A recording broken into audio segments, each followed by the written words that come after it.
السلام عليكم ورحمة الله وبركاته. إن الحمد لله والصلاة والسلام على رسول الله وبعد. أعوذ بالله من الشيطان الرجيم.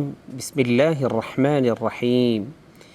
يا أيها الذين آمنوا كتب عليكم الصيام كما كتب على الذين من قبلكم لعلكم تتقون. صدق الله العظيم.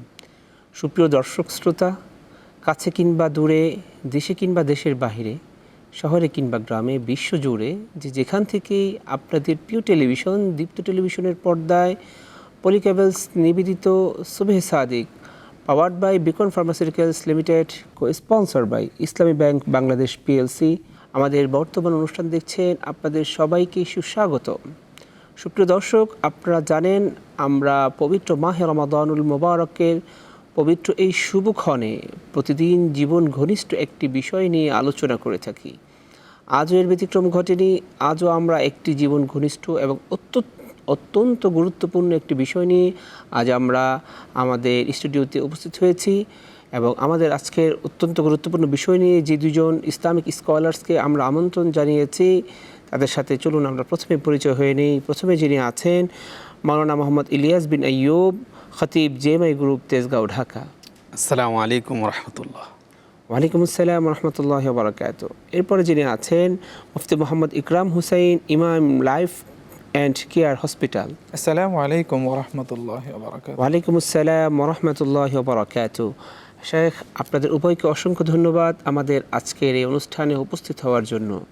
আমাদের আজকের যে বিষয়গুলো নিয়ে আমরা আলোচনা করব, আমাদের পবিত্র মাহে রমাদান থেকে আমরা কী কী শিক্ষা গ্রহণ করেছি এবং আমরা কী কী শিক্ষা গ্রহণ করছি এবং সেই শিক্ষা অনুযায়ী আমরা আমাদের জীবনকে কিভাবে পরিচালিত করব, এ বিষয়ে আপনাদের কাছ থেকে আমরা অত্যন্ত গুরুত্বপূর্ণ মূল্যবান আলোচনা শুনবো ইনশাআল্লাহ। আমরা আর দেরি না করে আমরা চলে যাব ইলিয়াস বিন আইয়ুব। শেখ, আপনি বলবেন আমাদের জীবনে মাহে রমাদান থেকে কী কী শিক্ষা গ্রহণ হয়েছে। ইন্নাল হামদুলিল্লাহ নাহমাদুহু ওয়া নুসাল্লি আলা রাসূলিল কারীম, আম্মা বা'দ। ফাআউযু বিল্লাহি মিনাশ শাইতানির রাজীম। বিসমিল্লাহির রহমানির রহিম। ইয়া আইয়ুহাল্লাযীনা আমানু কুতিবা আলাইকুমুস সিয়ামু কামা কুতিবা আলাল্লাযীনা মিন ক্বাবলিকুম লাআল্লাকুম তাত্তাকুন। সাদাকাল্লাহুল আযীম। অত্যন্ত গুরুত্বপূর্ণ একটি বিষয়, যে বিষয়টি আমাদের সর্ব অবস্থায় লক্ষণীয়।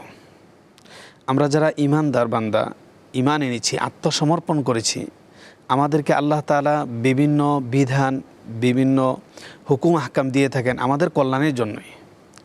ঠিক তন্মধ্যে একটি বিধান পবিত্র মাহে রমজানের সিয়াম সাধনা। এই নামাজ, রোজা, জাকাত, ফিতরা, এই সমস্ত বিধানের মাধ্যমে আল্লাহ তাআলা আমাদের দুনিয়া এবং আখিরাত উভয় জীবনকেই কামিয়াবি করার জন্য, সফলতা করার জন্য আল্লাহ তাআলা এই বিধান আরোপিত করেছেন। ঠিক এই সমস্ত বিধানের সম্পর্কে আল্লাহ তাআলা বলেন লা ইউকাল্লিফুল্লাহু নাফসান ইল্লা উসআহা, যে আল্লাহ বলেন যে মানুষের সাধ্যের বাইরে কোনো বিধান আমি আরোপিত করি নাই।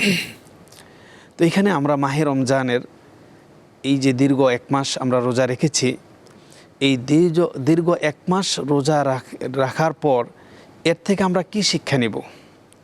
আমরা সর্বপ্রথম যে বিষয়টির সামনে আনতে পারি সেটা হলো আয়াতে কারিমার মধ্যে আল্লাহ তাআলা ইরশাদ করেছেন, তোমাদের জন্য রোজাকে ফরজ করা হয়েছে যেমন নাকি তোমাদের পূর্ববর্তীদের উপরও রোজা ফরজ করা হয়েছে। এই আয়াতের শেষ অংশে আল্লাহ তাআলা বলেছেন লাআল্লাকুম তাত্তাকুন, যাতে করে তোমরা মুত্তাকি হতে পারো। মুত্তাকি এর একদম সংক্ষিপ্ত কথা যদি বলি, যে আমার অন্তর, আপনার অন্তর, সমস্ত ঈমানদার বান্দাদের অন্তরের মধ্যে সর্ব অবস্থায়, প্রতিটি মুহূর্তে, প্রতিটি সেকেন্ডে আল্লাহর ভয় যেন দিতে থাকে। মানে আমরা এক কথায় যদি বলতে চাই তাহলে আল্লাহ ভীরুতা। আল্লাহ ভীরুতা, জি, এই হলো প্রথম শিক্ষা। দ্বিতীয় শিক্ষা হলো এই দীর্ঘ এক মাস আমরা সিয়াম সাধনার পরে পবিত্র মাহে রমজানের রোজা রাখার মাধ্যমে আমরা অনেক অন্যায় কাজ থেকে নিজেকে বিরত রেখেছি, এমনকি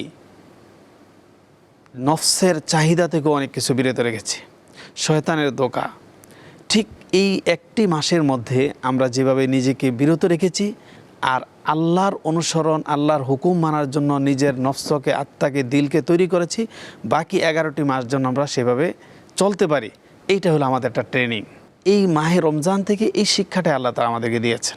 এই শিক্ষা অনুযায়ী আমরা আমাদের এর পরবর্তী যে জীবনটা আছে অথবা এই পরবর্তী যে মাসগুলো আছে, আমরা হচ্ছে রমাদানের পর থেকে যদি আরবিক হিসাব করে আমরা শাওয়াল থেকে নিয়ে আবার পুনরায় আবার রমাদান আসা পর্যন্ত আমরা এই রমাদানের শিক্ষা অনুযায়ী আমরা আমাদের জীবনকে পরিচালিত করব। জি, অসংখ্য ধন্যবাদ শেখ আপনাকে। শেখ, আমরা আপনার কাছে আসবো মুফতি ইকরাম হুসাইন। শেখ, আপনি আমাদেরকে জানাবেন যে মাহে রমাদান থেকে আমরা কী কী শিক্ষা গ্রহণ করব এবং কী কী শিক্ষা গ্রহণ করা আমাদের উচিত। ধন্যবাদ প্রিয় উপস্থাপক শেখ এমাদউদ্দিন।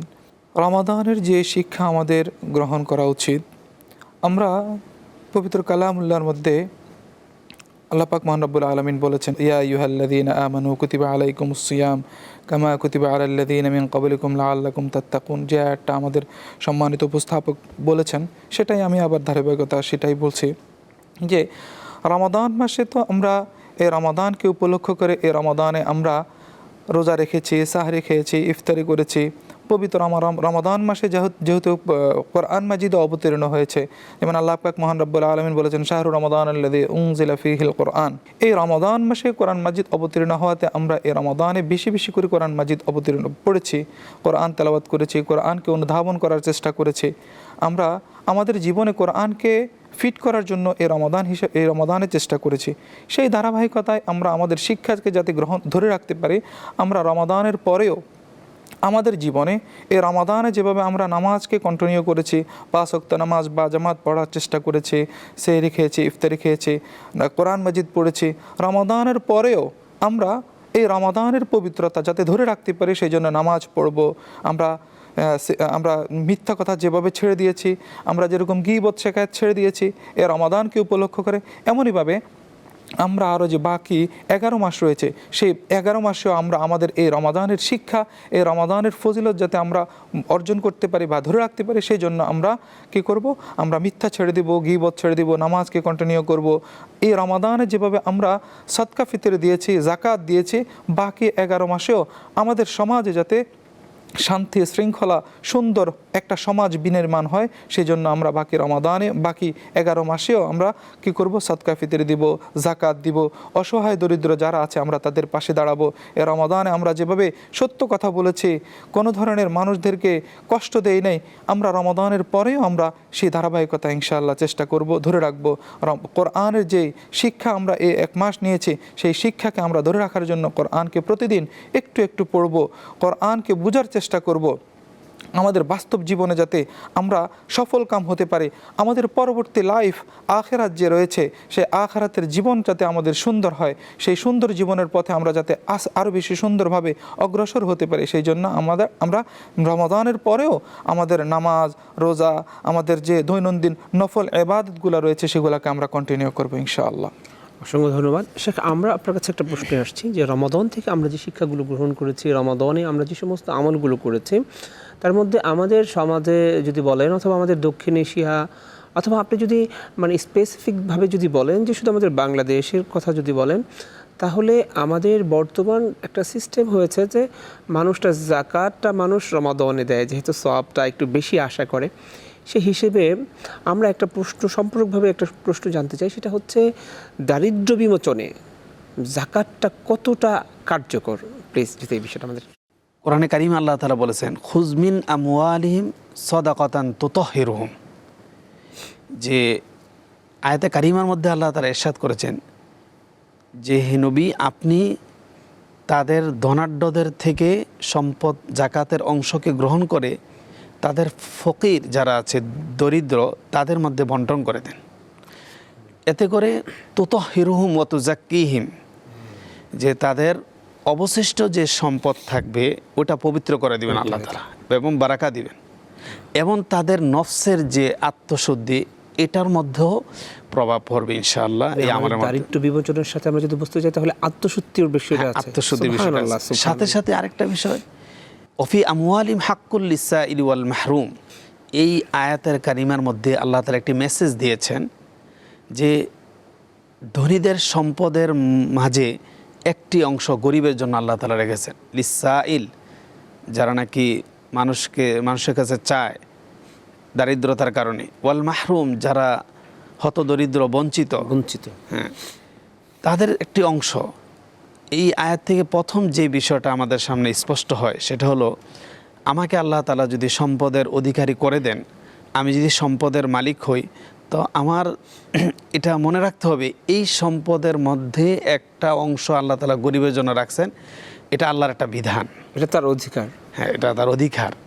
অপর দিক থেকে জাকাতের মাধ্যমে দারিদ্র্য বিমোচন, এটা বিশাল একটা ভূমিকা রাখে।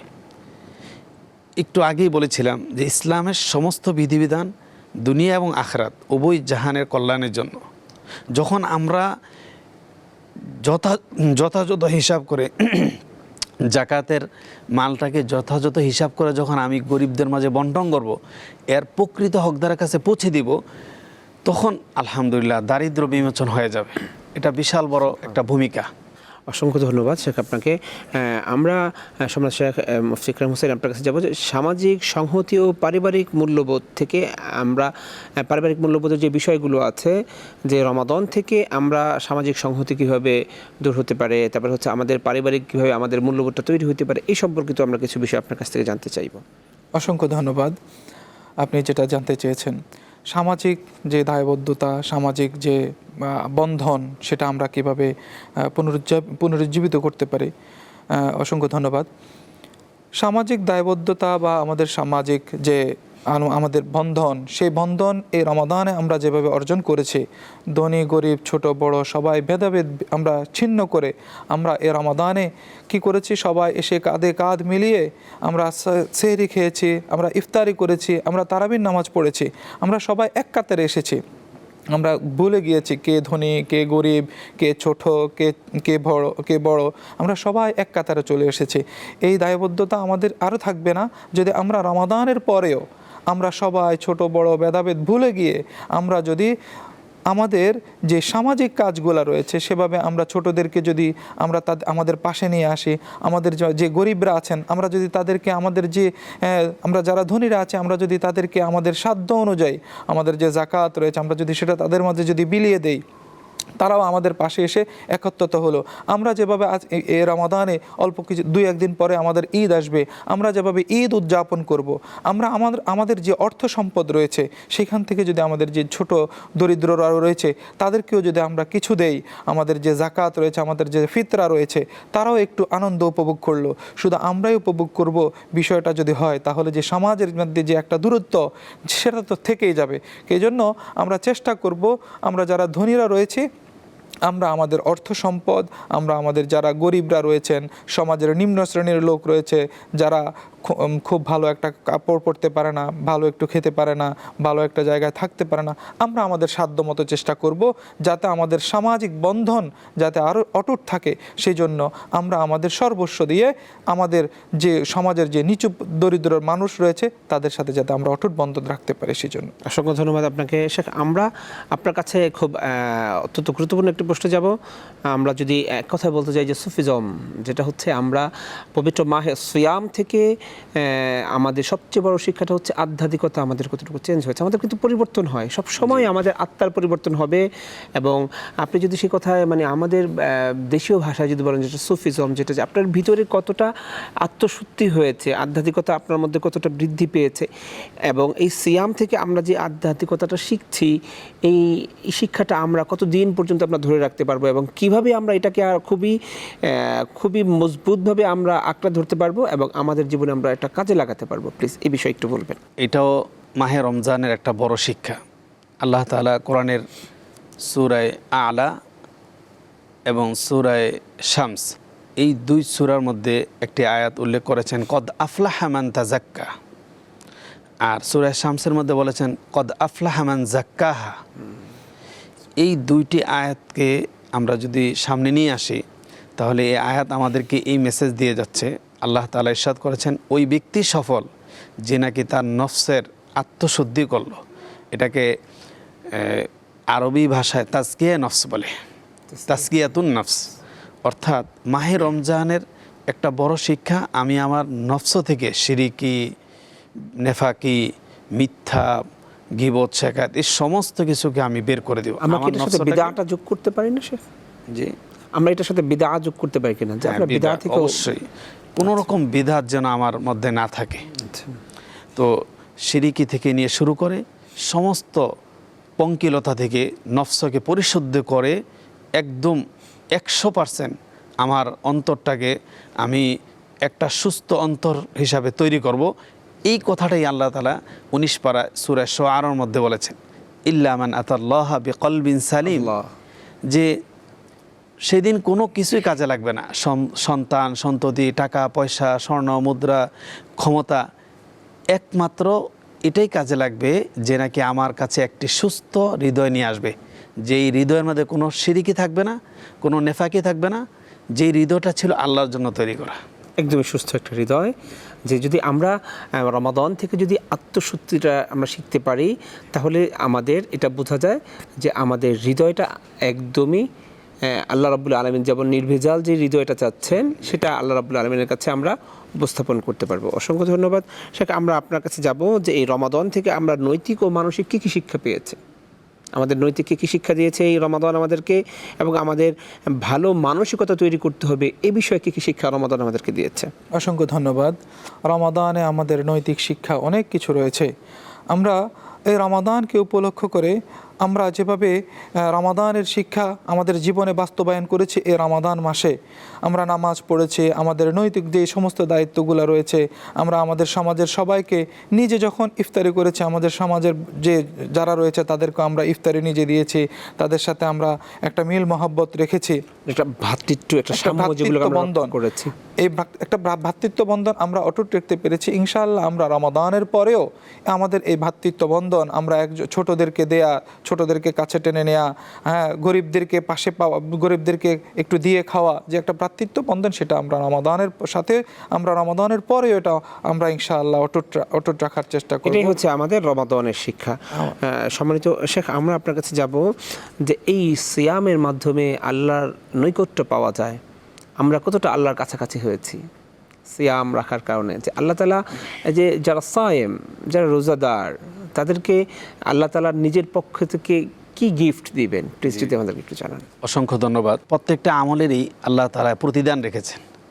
তো আমরা ফরজ নামাজ থেকে নিয়ে শুরু করে মাহে রমজানের রোজা, জাকাত, তাসবিহাত, হজ, উমরা, এই সমস্ত ইবাদতের প্রতিদান আল্লাহ তাআলা পূর্বেই ঘোষণা করে দিয়েছে।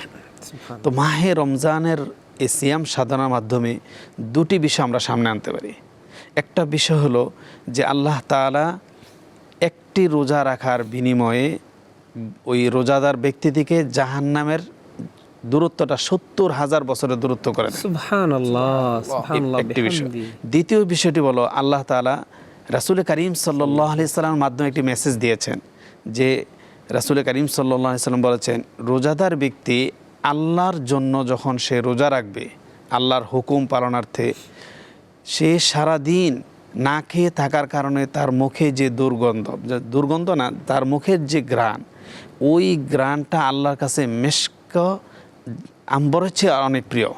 সুবহানাল্লাহ, সুবহানাল্লাহ। আমরা যদি একটা কথা মোটা থেকে বুঝতে চাই, সেটা হচ্ছে জাহান্নাম থেকে বাঁচার জন্য একটা ঢাল স্বরূপ হচ্ছে রোজা। এই কথাটাও সত্য। জি জি। তার মানে যদি আমরা রোজা রাখি এবং রোজার যে হকগুলো আছে, রোজার যেই মহত্বগুলো আছে, রোজার যে তাৎপর্যগুলো আছে, এগুলো যদি আমরা ঠিকভাবে পালন করতে পারি, তাহলে আমরা জাহান্নাম থেকে বাঁচার জন্য যে ঢালটা আমাদের প্রয়োজন, সেটা আমরা নিয়ে নিতে পারবো। অসংখ্য ধন্যবাদ শেখ আপনাদেরকে আমাদের আজকের স্টুডিওতে দর্শকদের উদ্দেশ্যে অত্যন্ত গুরুত্বপূর্ণ বিষয় মাহে রমাদান থেকে আমরা কী কী শিক্ষা গ্রহণ করেছি এই বিষয়ে মেসেজ দেওয়ার জন্য। আবারও আপনাদের সাথে দেখা হবে অন্য কোনো পর্বে। এ পর্যন্ত আপনারা ভালো থাকবেন, আপনাদের জন্য আমাদের পক্ষ থেকে দোয়া রইল। জাযাকুমুল্লাহ খায়রান। সুপ্রিয় দর্শক, আপনারা দেখছিলেন আপনাদের প্রিয় অনুষ্ঠান প্রিয় টেলিভিশনের পর্দায়, দীপ্ত টেলিভিশনের পর্দায় আপনারা দেখছিলেন পলিকেবলস নিবেদিত Subhe Sadiq, powered by Beacon Pharmaceuticals Limited, cosponsor by Islami Bank Bangladesh PLC. আগামী পর্ব দেখার আমন্ত্রণ জানিয়ে আজকের মতো এখানেই বিদায় নিচ্ছি। ভালো থাকেন, সুস্থ থাকেন, থাকেন নিরাপদে।